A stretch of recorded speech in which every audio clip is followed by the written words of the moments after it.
So this is what you don't want to do. So this is what we had when I come out to give the estimate to this home.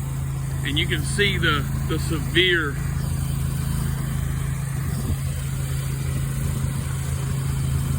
damage that was left behind from another pressure washer guy. Don't know who it was, don't care.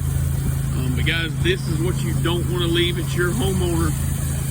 You don't want to leave it in this shape when you leave and expect anybody to call you a professional. So guys, we're doing it now. We're cleaning. He's up there cleaning now. We have pre-treated this, and we're going to post-treat this, and that'll eliminate all these lines from where the pressure washer actually cleans over. So if you'll look, as he comes down, he's going to turn and come down toward me.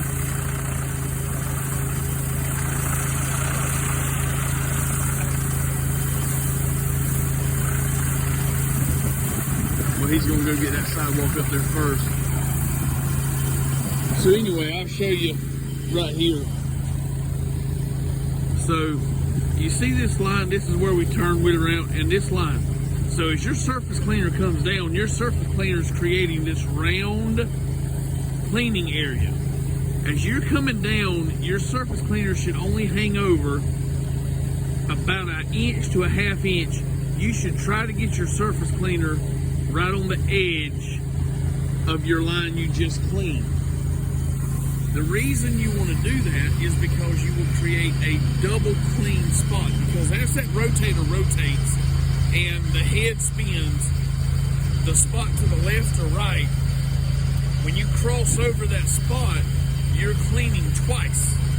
So you're going to clean a super clean line, and then you're going to leave, whether you got a 28 inch or 19 inch, you're going to leave 18 inches, 25 inches of one clean, but you're going to leave 2 inches of double clean.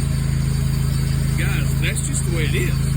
So you have to pre-treat, post-treat your surface with SH, and that will soak down and eliminate that double clean look.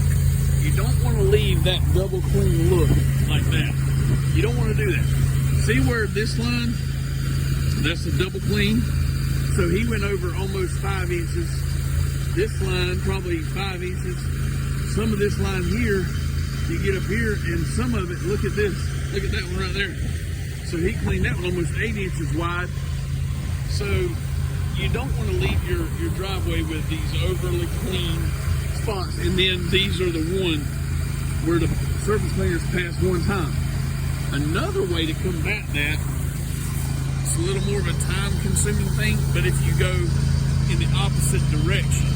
So if you clean up and down and then turn around and come left and right, you will cut some of those lines out, but it's just as easy, and it's a lot more efficient to just post-treat it with about a 2.5% mix, let it soak on it, and leave it. Guys, that's just our tip for the day for flat work from Rivertown Pro Wash.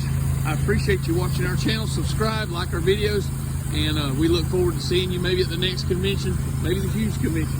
Y'all have a good day. Bye-bye.